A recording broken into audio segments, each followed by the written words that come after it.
के हर मिले उठ रमान के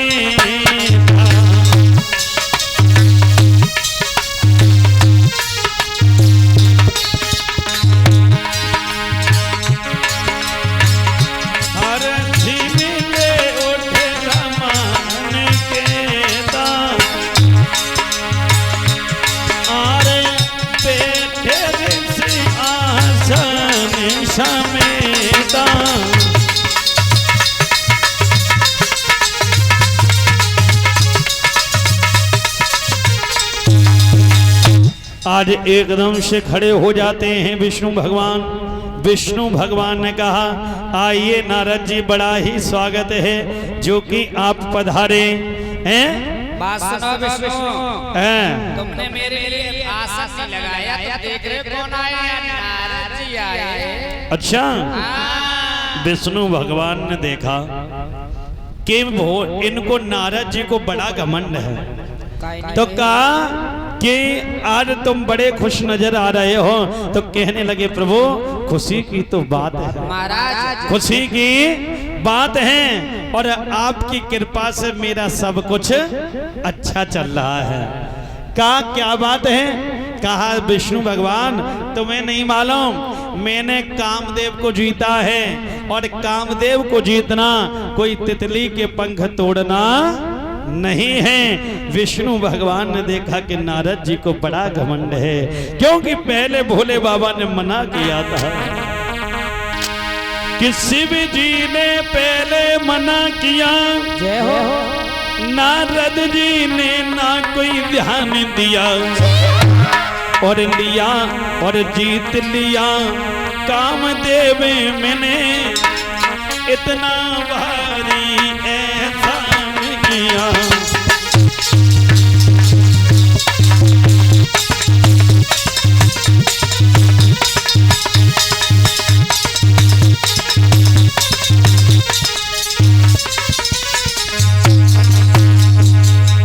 भोले बाबा ने पहले मना किया था, शिव जी ने पहले मना किया,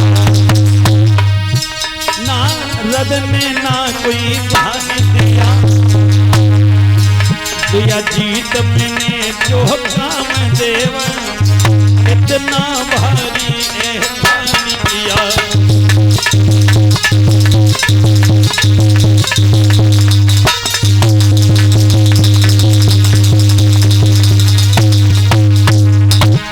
और बोले प्रभु अरे कामदेव मैंने जीत लियो और कर कर साहरी है, आखिर कुछ क्षमा मांगी हमसे ना कुछ बाल ब्रह्मचारी है।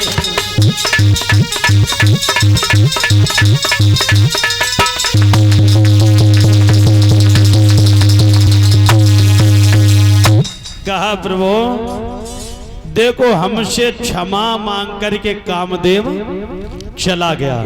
अब विष्णु भगवान ने देखा कि नारद जी को बड़ा घमंड है, तो इनके घमंड का कोई ना कोई उपाय अवश्य करना चाहिए। परीक्षित महाराज जी, अब विष्णु भगवान ने एक माया दिखाई, एक सुंदर सा नगर बसाया जिसमें शील निधि नाम के एक राजा हुए और विश्व मोहिनी नाम की एक कन्या हुई। तो देखा नारद जी ऊपर से जा रहे थे कि बहुत सुंदर सा नगर सजा हुआ है, चलो क्यों ना यहाँ के राजा से मिल लिया जाए। अब देव ऋषि बाबा नारद चले शील निधि राजा के पास से पहुंचे और राजा ने प्रणाम किया, कहा आइए प्रभु बैठिएगा, स्वागत है। नारद जी को बिठा लिया। नारद जी ने कहा कि ए राजा तू आज बड़ा खुशी नजर दिखाई दे रहा है, क्या बात है? कहा प्रभु खुशी की तो बात है कि मेरी बेटी का स्वयंवर है। स्वयंवर किसको कहते हैं मालूम?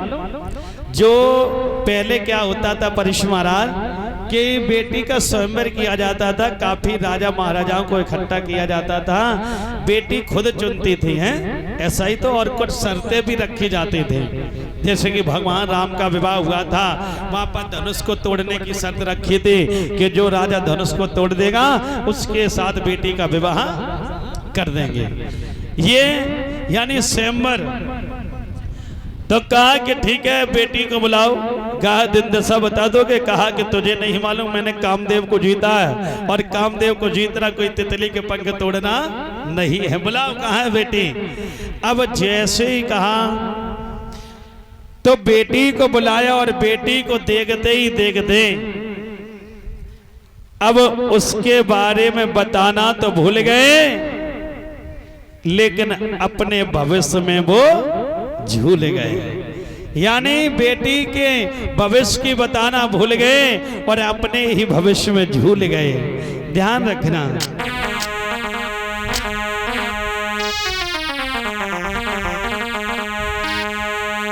विचार किया कि इस बेटी के साथ में जिसका विवाह हो जाएगा, ये सब 2 दिन हैं और 2 दिन में भगवान की भक्ति करेंगे।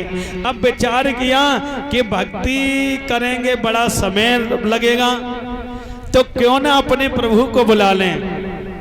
आज अपने विष्णु भगवान को याद किया तो विष्णु भगवान सामने प्रकट हो गए। कहा नारद जी आज बड़े दुखी नजर दिखाई दे रहे, क्या बात है और कैसे याद किया?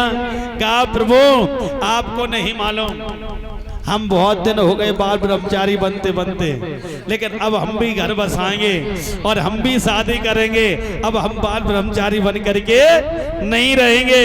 कहा नारद जी तुम्हारा कैसे मन बदल गया? अभी तो तुम कह रहे थे कि हम बहुत बड़े बाल ब्रह्मचारी हैं और कामदेव को जीता, एकदम से मन बदल गया। कहा प्रभु ना ना, हमने बहुत देख लिया बाल ब्रह्मचारी बन करके और हम भी शादी करेंगे। वैसे एक बात है परीक्ष महाराज जी, अब बात आ गई तो कहेंगे जरूर कि जे ब्याह के लड़ुआ ऐसे हैं कि जिसने ब्याह के लड़ुआ खाए वो जाना और जिनने ना खाए वो जाना। कैसे? कि अब बात आ गई है तो कहेंगे जरूर, 2 मिनट लेंगे।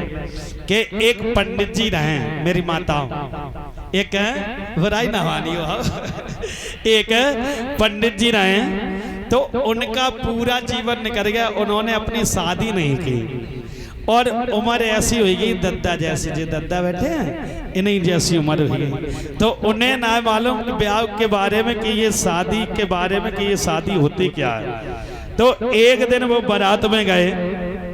जब बारात में गए तो उन्होंने देखा कि लड़का और बेटी भामर ले रहे थे, जो फेरे पड़ते हैं। कहा कि एक बात बताओ भैया कि ये क्या हो रहा है? कहा ये शादी हो रही है। फिर क्या होगा? कि फिर इनके बच्चे होंगे। फिर क्या होगा? कि फिर इनकी बुढ़ापे पे सेवा हो।